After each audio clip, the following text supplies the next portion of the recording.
நண்பர்களுக்கு வணக்கம். மீண்டும் உங்கள் குழந்தை ஆதி. இதோ இந்த புக்கு பாருங்க. இந்த புக்கு பேர் வாழ்காவில் இருந்து கங்கை வரை.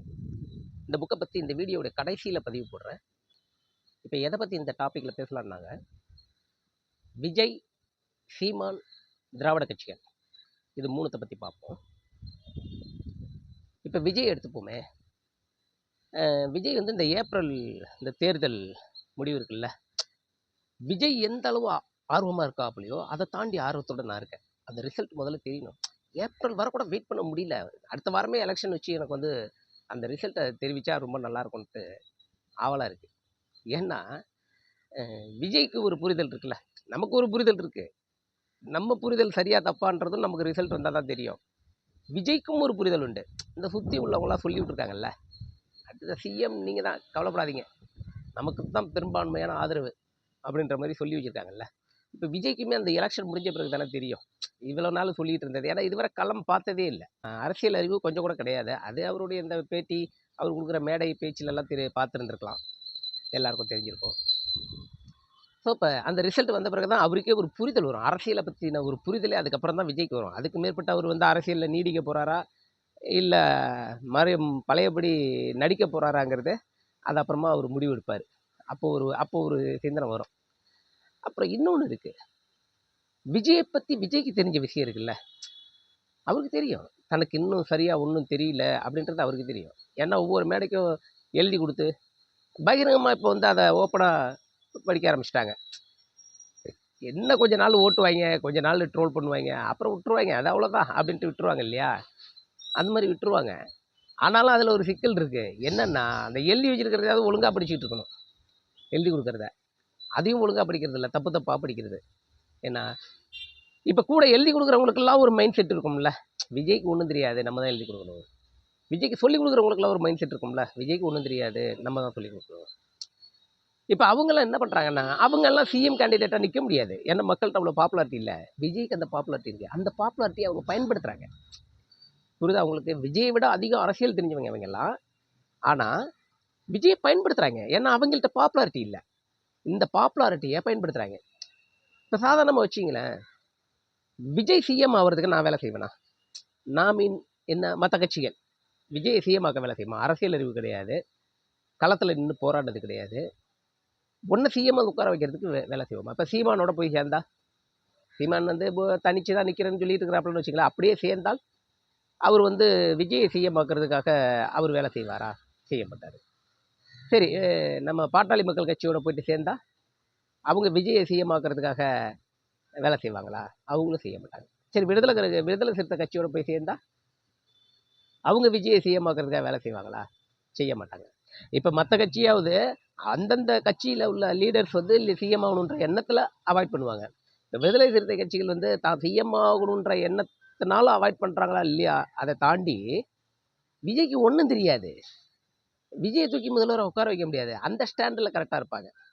சரி, அதிமுக கூட சேர்ந்தாக்க அதிமுக எடப்பாடி வந்து விஜயை சிஎம் ஆக்கிறதுக்கு அவர் வேலை செய்வாரா? அதெல்லாம் செய்ய மாட்டாங்க. ஸோ அதனால் எனக்கே ஆர்வமாக இருக்குது, இந்த அடுத்த வாரமே எலெக்ஷனை வச்சு ரிசல்ட்டை தெரிவிக்கணுன்ட்டு. இப்போ கூட இருக்கிற அந்த சர்க்கிள் இல்லை, அவங்களுக்கெல்லாம் தெரியும் விஜய்க்கு ஒன்றும் தெரியாதுங்கிறது தெரியும் இல்லையா.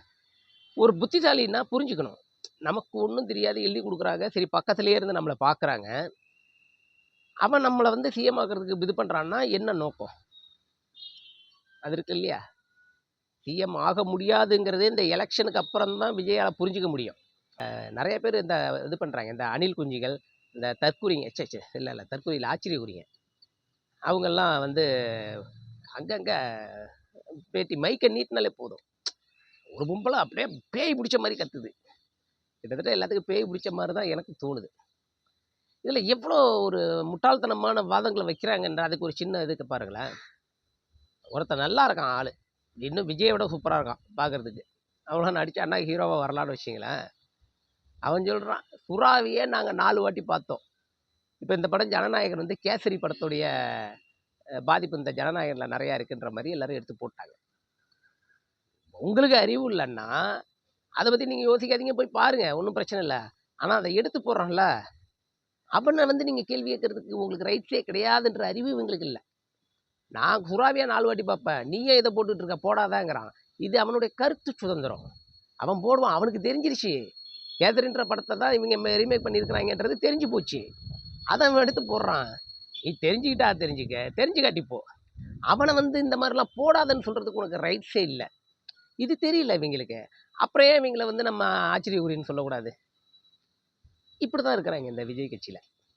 ஏன்னா இப்போ போ தெரியும்.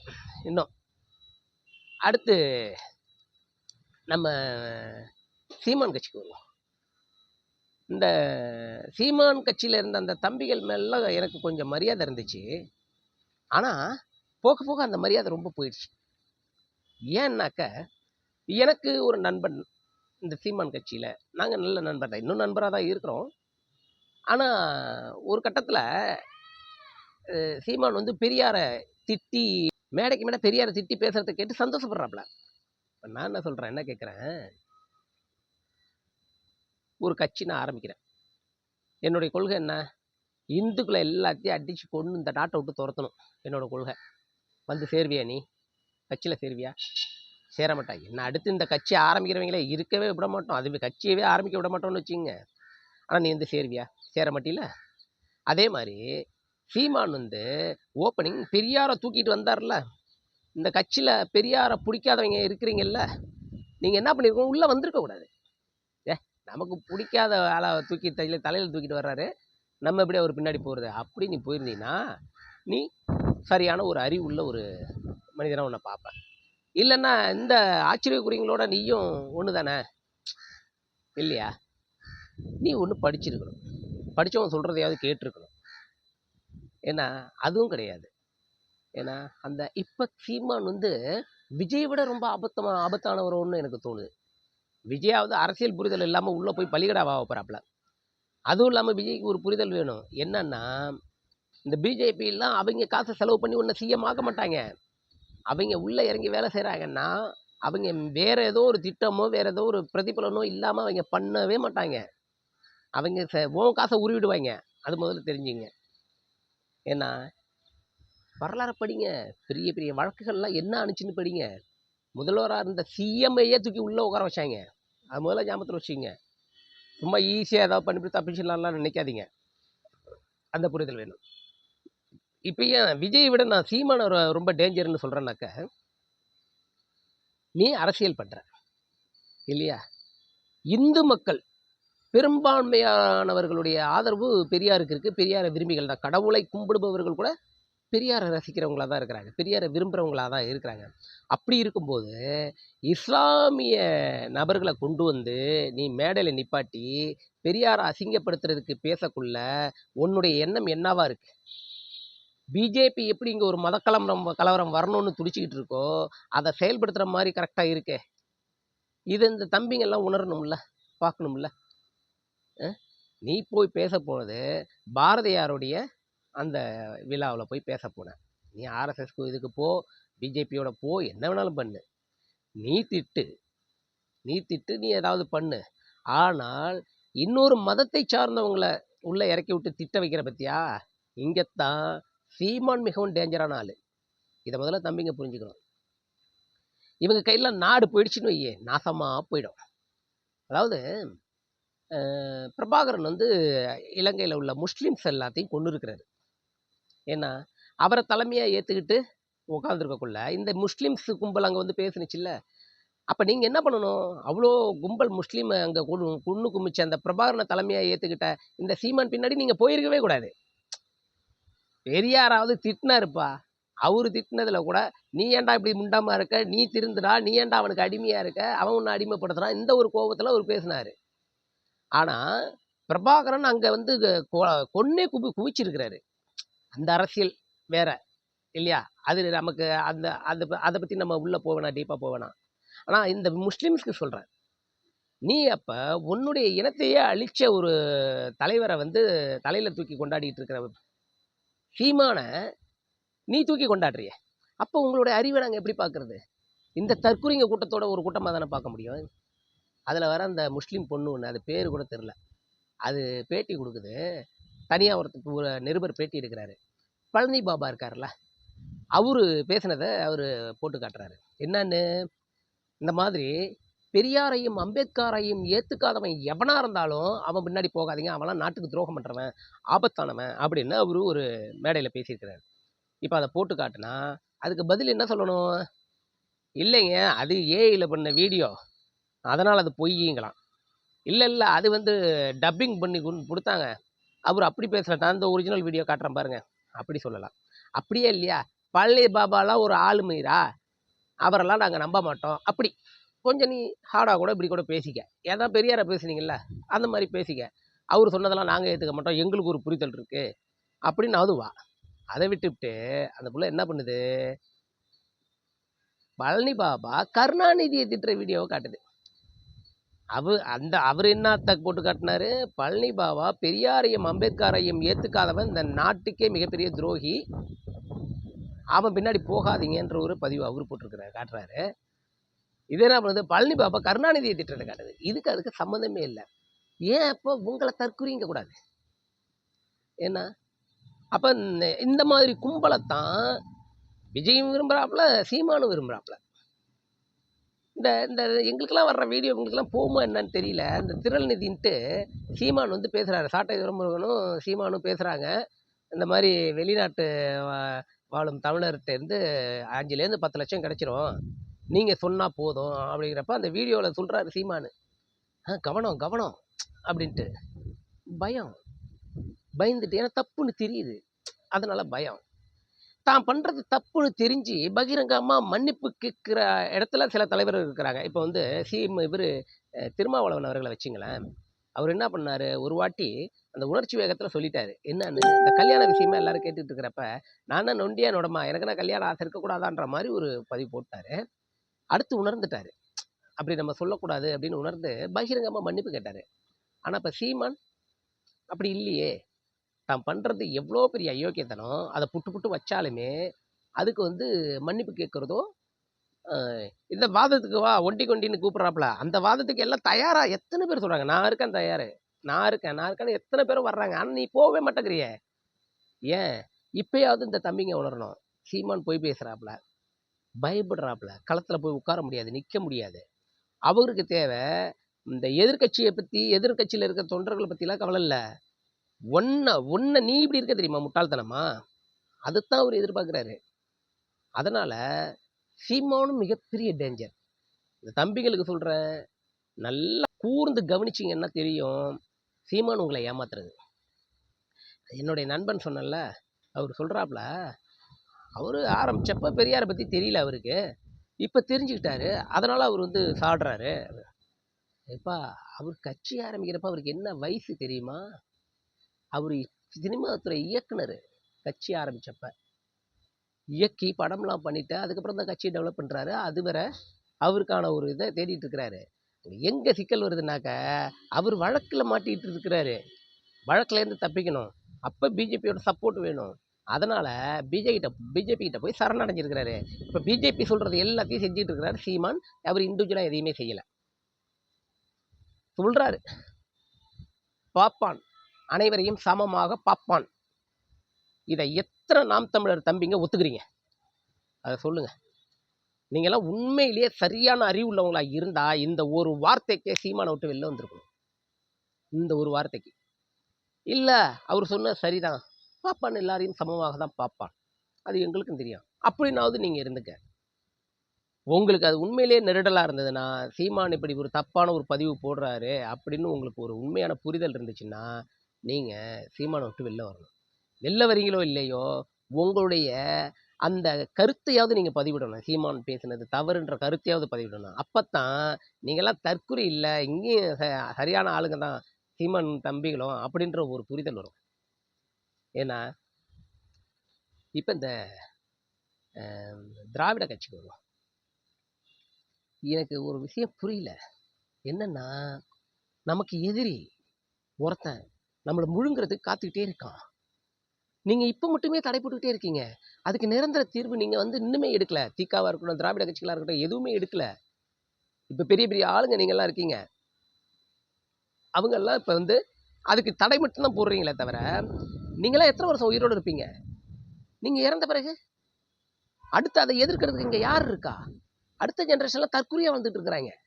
எவனுக்கு வரலாறு தெரியல. பூம்பம் மாடு போல எவனாச்சும் ஒருத்தன் எதையாவது சொன்னான்னா தலையாட்டிட்டு இருக்கான். அந்த எதிர்ப்பை முழுசா வேரோட அறுக்கிறது இல்லையா? நீங்களாம் இப்படியே விட்டுட்டு போயிட்டீங்கன்னா அடுத்து இங்கே என்ன ஆகும்? ஏன் இந்த திராவிட கட்சிகள், இந்த திக கட்சிகள்லாம் யோசிக்க மாட்டேங்குது? நாளைக்கு என்ன ஆகும் இந்த உலகம்? இந்த எதிர்க்கக்கூடிய இந்த அந்த அறிவார்ந்த பெரியோர்கள்லாம் இருக்கிறவரை தான். அதுக்கு மேற்பட்டு யோசிச்சு பாருங்க. அவ்வளோ வருஷமா ஆண்டுகிட்டு இருந்த காங்கிரஸை கொஞ்சம் கொஞ்சமா உள்ள பூந்து டோட்டலா அடிச்சு நொறுக்கி 3 எலெக்ஷன்ல இவங்க ஜெயிக்கிறாங்கன்னாக்க இப்ப எவ்வளவு தூரம் வேலை பண்ணிட்டு இருக்கிறாங்க. அப்ப இங்கேயும் அதே வேலையை பண்ணுவாங்கல்ல. இப்ப அந்த வேரோட அறுக்கிறதுக்கு நீங்க என்ன செயல் திட்டம் வச்சிருக்கிறீங்க? ஒண்ணுமே தெரியலையே. அப்போதைக்கு தடுத்துட்டா போதுமா? ஒவ்வொரு பிரச்சனையும் அவன் நூற்றுக்கணக்கான வருஷமா அவனுடைய கோட்பாடை மாறாம அடுத்த ஜென்ரேஷன் கடத்தி கொண்டு போயிட்டே இருக்கான். கொண்டு போயிட்டு அடுத்தடுத்து வர்றவன் அதை செயல்படுத்திட்டே இருக்கான். ஆனா நீங்கள என்ன பண்றீங்க? நீங்க மட்டும்தான் நிக்கிறீங்க. அடுத்தடுத்த ஜென்ரேஷன் உங்க தலைமையில கிளம்ப மாட்டேங்குதே. நாளைக்கு என்ன ஆக போகுது இந்த தமிழ்நாடு? இதை பத்தி யோசிக்கவே மாட்டேங்கிறீங்களே. இந்த பக்கம் பாருங்க, அவ்வளோ செல்வாக்குள்ள இவன் விஜயை வந்து இழுத்துட்டாங்க. இழுத்து பிரெயின் வாஷ் பண்ணி லாக் பண்ணி இப்ப இந்த தேர்தல் தெரியும். கிட்டத்தட்ட ஒரு குறிப்பிட்ட சார எப்படி பார்த்தாலும் இந்த விஜய் சீமான் இல்லைன்னாக்கா எப்படி பார்த்தாலும் 2 கட்சிகளுக்கு தான் வாக்கு போகும். ஆனா இப்ப என்ன ஆகும்? உடையுது பாருங்க. உடைஞ்சா என்ன ஆகும்? இதை பயன்படுத்தி அவங்க உள்ள வந்துட்டா என்ன பண்றது? இன்னைக்கு விட்டுருங்க. நீங்க எல்லாம் நம்ம எல்லாம் இருக்கிறோம்னு வச்சுங்க. இன்னும் நம்மளாம் இறந்துட்டோம்னா நம்மளுடைய காலகட்டங்கள் இன்னும் 500 வருஷமா இருக்க போகுது. ஆனா அவங்க 500 வருஷமானாலும் அவங்களுடைய கொள்கையை சித்தாந்தத்தை கடைபிடிச்சிட்டே வந்துட்டு இருக்கிறாங்க. அதை அடுத்தடுத்து கடத்திட்டே வந்துட்டு இருக்கிறாங்க. எல்லா இடத்துலையும் செயல்படுத்திட்டே வந்துட்டு இருக்கிறாங்க. அதுக்கு இங்க உள்ள தற்குறி கும்பலும் துணை போய்கிட்டே இருக்கு. இதை ஏன் யோசிக்க மாட்டேங்கிறீங்க? இப்போதைக்கு மட்டும் தடுத்துட்டா போதுமா? இதுக்கு நிரந்தர தீர்வு வேண்டாமா? அதுக்கு எல்லாரும் சேர்ந்து ஒரு முடிவு எடுக்க வேண்டாமா? என்ன செய்யலாம் அப்படின்ற ஒரு முடிவு எடுக்க வேண்டாமா? எங்க போய் முடிய போகுதுன்னு தெரியல. ஏன்னா இந்த எலெக்ஷன் இப்போ வரப்போகுது. எல்லா எலெக்ஷன் பிஸியில் ஆகிடுவோம். ஆனால் ஒன்றே ஒன்று சொல்கிறேன், எல்லா மாநிலத்திலையும் திருட்டுத்தனமாக ஜெயிச்ச மாதிரி இங்கே ஏதோ சில வேலைகளை செஞ்சிட்டு இருக்கிற மாதிரி எனக்கு தோணுது. ஏன்னா பிஜேபி கொஞ்சம் ஸ்ட்ராங்காக சில இடங்கள்லாம் பேச ஆரம்பிக்க இப்போ இவங்கள கூட அப்படி சொல்லியிருக்கலாம். என்னன்னு, பயப்படாதீங்க, இந்த பாரு இந்த மிஷின் விஷயமா நம்ம இவ்வளோ ஓட்டை இங்கே எடுத்துருவோம், இந்த மிஷின் மூலமாக இந்த பித்தலாட்டம் மூலமாக இவ்வளோ ஓட்டை எடுத்துருவோம் அப்படின்னு சொன்ன பிறகு கூட இந்த 2 பேருக்கும் ரொம்ப தைரியம் வர்றதுக்கு வாய்ப்பு இருக்குல்ல, சீமானுக்கும் விஜய்க்கும். ஓ இப்படி ஜெயிச்சிடலாமா, மக்களே ஓட்டு போடணும்னு நம்ம ஜெயிச்சிடலாமா அப்படின்ற துணிச்சல்ல இன்னும் அதிகமாக பேசுகிறாங்களோன்னு எனக்கு தோணுது. இப்போ இதை பாருங்க, நந்தினி அந்த பொண்ணு எவ்வளோ வருஷமாக போராடிக்கிட்டு இருக்கு. ஓட்டுச்சீட்டில் தான் எலெக்ஷன் நடத்தணும். எல்லாருக்கும் தெரியும். மேலை நாடுகள் எல்லா நாட்டிலையும் ஓட்டுச்சீட்டில் தான் எலெக்ஷன் நடத்தப்பட்டுக்கிட்டு இருக்கு. இங்கே மட்டும்தான் இந்த மிஷினை கொண்டு வந்துட்டு இருக்கிறாங்க. மிஷினை தயாரித்தோடனே சொல்லிட்டான், இதை ஹேக் பண்ணலாம், இதை வந்து இதில் ப்ராடுத்தனம் பண்ணலான்றதை மிஷினை தயாரித்தோடனே சொல்லிவிட்டான். ஆனால் நீங்கள் எல்லாரும் ஒன்று சேர்ந்தாலே இதை முறியடிக்கலாமே, இங்கே வாக்குச்சீட்டு முறையை கொண்டு வரலாமே. ஆனால் ஏன் செய்ய மாட்டேங்கிறீங்க? அது புரிய மாட்டேங்குதே. என்ன பண்ணுறாங்கன்னு தெரில. எதா பண்ணி வந்துட்டாங்கன்னு அவ்வளோதான். அதுக்கு மேற்பட்டலாம் ஒன்றுமே பண்ண முடியாது.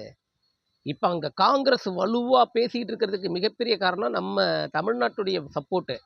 40 எம்பிகள் அங்கே கையில், ஒரு மாநிலத்துடைய மொத்த எம்பி அவங்க கையில் இப்போ காங்கிரஸ் கூட்டணியில் இருக்குது. அதனால தான் அங்கே கிழிச்சு எடுத்துகிட்டு இருக்காங்க. இப்போ டோட்டலாக இதுவும் வாஷ் அவுட் ஆகிடுச்சுனாக்கா டோட்டலாக முடிஞ்சுது. எல்லாரும் கொஞ்சம் யோசிச்சு பாருங்க, வரலாறை படிங்க, என்ன நடக்குதுன்னு ஊர்ந்து கவனிங்க. இந்த மாதிரி குருட்டுத்தனமாக இருக்காதீங்க. ஒன்று நீங்கள் படிங்க, இல்லை படித்தவர்கள் சொல்கிறதையாவது கூர்ந்து கவனிங்க. அட படித்தவர்களை சொல்கிறத கவனிக்கலனாலும் பரவாயில்ல, நீ சார்ந்த தலைவர்கள் தப்பாக பேசுகிறதையாவது கவனிங்க. நீங்கள் சார்ந்த தலைவர்கள் தப்பாக பேசுறது, பொய் பேசுறது, உன்னை ஏமாத்துறதையாவது புரிஞ்சுங்க. அப்போ தான் நாடு உருப்படும். இது என் மனசில் பட்ட ஆதங்கம், இதை சொல்லிட்டேன். இப்போ ஓப்பனிங் வந்து இந்த வாழ்க்காவிலிருந்து கங்கை வரை அப்படின்ற புக்கை பற்றி சொல்கிறதா சொன்னேன்ல, இதோ அதை பற்றி சொல்கிறேன். இந்த வாழ்க்காவிலிருந்து கங்கை வரை இந்த புக்கை எழுதுனது வந்து ராகுல் சாங்கிருத்தியாயன் அப்படின்ற ஒரு தொல்பொருள் ஆராய்ச்சியாளர். அதாவது அவரை வந்து ராகுல்ஜின்னு சொல்லுவாங்க. முழு நேம் ராகுல சாங்கிருத்தியாயன். இவர் வந்து தொல்பொருள் ஆராய்ச்சியாளர். இவர் தொல்பொருள் ஆராய்ச்சி கண்டுபிடிச்சி அதன் மூலமாக எழுதின புக்கு நிறையா இருக்குது. இது வந்து வாழ்க்காவில் இருந்த கங்கை வரை. இன்னொன்று இருக்குது, மனித சமுதாயம்ட்டு. இந்த 2 புக்கையும் நீங்க படிச்சா போதும். உலகத்துல எல்லா புக்கையும் படிச்சதுக்கு சமம். அக்கா இத படிச்சுட்டு மத்ததெல்லாம் படிக்காதீங்கன்னு சொல்லல. சமம். நீங்க இந்த கல்கி, சாண்டில்யன் இவங்களோட புக்லாம் நெறைய பேர் படிச்சிருப்பீங்க இல்லையா? அவங்க எல்லாருமே இவருடைய புக்ல இருந்து ரெஃபரன்ஸ் எடுத்திருக்கிறாங்க. அவங்க எல்லாருமே. ரெஃபரன்ஸ் எடுத்து தான் அவங்க வந்து வரலாற்று நாவல்கள்லாம் பண்ணாங்க. இப்ப படிக்கிற பழக்கம் அதிகம் யாருக்கும் இல்ல. ஏதாவது ஒரு வழியில இந்த வரலாறுகள படிக்கிற பழக்கத்த இந்த மக்களுக்கு கொண்டு போய் சேர்க்கணும். இத பத்தி என்ன சொல்லணும்னாக்க, எனக்கும் இந்த புக்குக்கும் ஒரு மிகப்பெரிய ஒரு தொடர்பு இருக்கு. எப்படின்னா, நான் உதவி இயக்குனரா சேர்றதுக்கு சினிமாவுல அப்படி சுத்திட்டு இருந்தப்ப, அ வேலு பிரபாகர்ட்ட என்ன கொண்டு போய் சேர்க்குறாங்க. வேலு பிரபாகர் வந்து நாத்திக கருத்து உள்ளவர் இல்லையா? அ அந்த மாரி தான் அவர் படங்கள் எல்லாமே அப்படிதான் இருக்கும். எல்லாருக்கும் தெரியும். இப்ப அவர்ட்ட என்ன கொண்டு போயிட்டு நண்பர் ஒருத்தர் எனக்கு அண்ணா அவரு சேர்த்து விடுறாரு. சேர்த்து விடுறப்ப என்ன வந்து வேலு பிரபாகர் கேள்வி கேட்குறாரு. அப்புறம் என்ன சேர்த்து விட்டு அவர் போயிட்டாரு. என்ன கேள்வி கேட்குறாரு. இது நடக்குது. ஈவினிங் நேரத்துல நடக்குது. புக் படிக்கிற பழக்கம் இருக்காப்பான்னாரு. இருக்கு சார்ன்னேன். என்னென்ன புக்கெல்லாம் படிப்பேன் அப்படின்னு. நான் பண்ணிட்டேன் அப்படியே வரிசலா வர்றேன். ஆனந்த விகடன், குமுதம், குங்குமம் இதெல்லாம் படிப்பானப்ப அவர்கிட்ட ஒரு சின்ன சிரிப்பு இருந்துச்சு. அப்படின்னாரு. அப்புறம் என்ன பண்ணேன், மகாபாரதம், ராமாயணம் நான் படிச்சிருக்கேன் சார் அப்படின்னு. ஓ! அதெல்லாம் படிச்சிருக்கியா? அப்படின்ட்டு அது ஒரு சிரிப்பு சிரிச்சாரு. அப்புறம் என்னாச்சு, ராஜேஷ்குமார், பாலா, இப்படி லக்ஷ்மி இந்த மாதிரிலாம் நாவல்லாம் எழுதுனாங்க இல்லையா? அவங்களுடைய இதெல்லாம் படிச்சிருக்கேன் சார் கிரைம் நாவல்லாம். ஓ! அதெல்லாம் படிச்சிருக்கியா? அப்புறம் அப்படி இந்த மாதிரி நிறைய கேட்டுக்கிட்டே வந்தார், சொல்லிட்டே வந்தார். அப்புறம் என்ன ஆயிடுச்சு ஒரு கட்டத்துல, அப்புறம் மனித சமுதாயம், வாழ்க்காவிலிருந்து கங்கை வரை இது படிச்சிருக்கேனால, அவர் அசால்ட்டா சோபால உட்காந்து பேசிட்டு இருந்தவர் எழுந்திரிச்சிட்டாரு. இந்த புக்கு படிச்சிருக்கியா அப்படின்னாரு. படிச்சிருக்கேன் சார். அந்த புக்கு யார் எழுதுனா தெரியுமா அப்படின்னாரு. ராகுல்ஜி சார். அவருடைய முழு பேர் தெரியுமான்னாரு. ராகுல சாகிருதயாயன் சார். அவர் என்ன தொழில் பண்ணாருன்னு தெரியுமான்னாரு. தொல்பொருள் ஆராய்ச்சியாளராக இருந்தார் சார். அவர் நிறைய புக்கு போட்டிருக்கிறாரு. அதுல வந்து இந்த 2 புக்கு தான் நான் படிச்சிருக்கேன் அப்படின்னா. காலையில 6 மணிக்கு இங்க ஷூட்டிங் வந்துருட்டார். அதாவது இந்த புக்குக்கு அவ்வளவு பெரிய பவர். அப்பதான் எனக்கு தெரியும். எனக்கு படிச்சப்ப கூட தெரியல. இவரு இந்த புக்கு படிச்ச அப்படின்னு தெரிஞ்ச உடனே காலைல 6 மணிக்கு ஷூட்டிங் வந்துருட்டாரு. அதுக்கப்புறம் தான் எனக்கு இந்த புக்குடைய மகிமை தெரிஞ்சது. அப்புறம் இந்த வரலாற்று புக்குகள்லாம் படிச்சதுல எனக்கு சில மாற்றங்கள்லாம் நடந்துச்சு. என்னன்னா, சொர்ணமுகின்னு ஒரு புக் இருக்கு. அந்த புக்கு நான் மறுபடியும் தேடி பார்க்குறேன். எனக்கு கிடைக்கல. மறுபடியும் அதை படிக்கணும். சொர்ணமுகி புக்கு படிச்ச பிறகு, ஏன் சுதந்திர தினம் கொண்டாடணும்? அப்படின்ற ஒரு மனோநிலை எனக்கு வந்துருச்சு. முடிஞ்சா எல்லாரும் படிச்சு பாருங்க. உங்களுக்கும் அந்த மனோநிலை வரும். சுதந்திர தினம் எதற்கு நாம் கொண்டாடுகிறோம்? ஏன் கொண்டாடணும்? அப்படின்ற ஒரு விஷயம் அந்த புக்கை படிச்சாக்க நமக்கு கேள்வியே உருவாகும். அந்த புக்கு நான் படிச்சு கிட்டத்தட்ட எப்படியும் 18, 20 வருஷம் ஆகும். அந்த தாக்கம் எனக்கு இன்னும் இருக்கு. இந்த மாதிரி நிறைய இருக்கு இன்னும். அப்புறம் அந்த சோழர்களுடைய ஆட்சி காலத்துல நடந்தத ஒரு புக்கு. அந்த புக்கு பேர் மறந்துட்டேன். எனக்கு தெரியல. அது நண்பர் மூலமா தான் எனக்கு வந்துச்சு. ஐயோ! இவங்க எப்படி சூழ்ச்சி பண்ணி இங்க இந்த இந்து மதத்தை இங்க உள்ள கொண்டு வந்தாங்க. இந்த சமணம் இருந்த காலகட்டத்துல. எப்படி அப்பெல்லாம் சமணத்தை ஆதரிச்சு இருந்த அந்த மன்னர்களை எப்படி நயவஞ்சகமா இவங்க ஏமாத்தி இந்த இந்து மதத்தை உள்ள கொண்டு வந்தாங்க. இந்து மதம் இப்ப கிடையாது. இந்த சைவம். சிவனை கும்பிடுற அந்த இது. எப்படி உள்ள கொண்டு வந்தாங்கன்றத அவ்வளோ தெளிவா போட்டிருக்கிறாங்க. ஓப்பா! அதுல இந்த கழுவேற்றின விஷயங்கள்லாம் இருக்கு. எப்படி கழுவேற்றப்பட்டு கொலை செய்தார்கள். அதெல்லாம் கூட இருக்கு. முடிஞ்சா அதை படிச்சு பாருங்க. அந்த புக்கோடைய இதை நான் தேடிட்டு இருக்கேன். ஏன்னா அது எனக்கு டைட்டில் கூட தெரியல, மறந்து போச்சு. அதனால அதை தேடுறது ரொம்ப சிரமமா இருக்கு. இந்த மாதிரி கொஞ்சம் படிங்க. வரலாறை படிங்க. வரலாறு படிச்சா தான் தெரியும். வரலாறே படிக்கலனாலும் பரவாயில்ல. நம்ம தலைவர்கள் சொல்றோமே, அவன்லாம் நம்மகிட்ட பேசுறது சரியா, உண்மையா, கரெக்டாக தான் பேசுறானா, நம்மளை ஏமாத்துறானா இல்லையா, இதையாவது தெரிஞ்சுக்கிட்டு கூட போங்க. ஏன்னா நாளைக்கு வந்து இப்ப பிரபாகரன் சொன்னேன்ல, அவர் வந்து ஒரு கட்டத்துல மன்னிப்பு கேட்டிருக்கிறாராம். இது இந்த முஸ்லிம்ஸ் எல்லாம் அங்க அழிச்சார்ல, கொலை பண்ணார்ல, அதுக்காக பண்ணுனது தவிர தான்ட்டு மன்னிப்பு கேட்டிருந்திருக்கிறாராம் பிரபாகரன். மன்னிப்பு கேட்டு என்ன பிரயோஜனம்? அழிச்சது தானே. அந்த மாதிரி நீங்க நாளைக்கெல்லாம் திருந்தி, ஐயோ நம்ம பண்ணது தப்புன்னு நினைக்கிற அந்த காலகட்டம் இருக்குல்ல, அப்ப இந்த தமிழ்நாடே நம்ம கையை மீறி போயிருக்கும். ஒண்ணுமே பண்ண முடியாது. அதனால கொஞ்சம் சமுதாயத்தை கவனிங்க. சும்மா மைக்க நீட்டுறாங்கன்ட்டு இஷ்டத்துக்கு பேசாதீங்க. வாட்ஸ்அப் இருக்குன்ட்டு இஷ்டத்துக்கு பதிவு போட்டுட்டு இருக்காதீங்க. நம்ம நம்ம வீடியோவில் வரணும், நம்ம தெரியணும் அப்படிங்கிறதுக்காக போட்டு இந்த பேய் பொருள்லாம் ஆட்டம் காட்டாதீங்க. கொஞ்சம் யோசிச்சு செயல்படுங்க. நன்றி.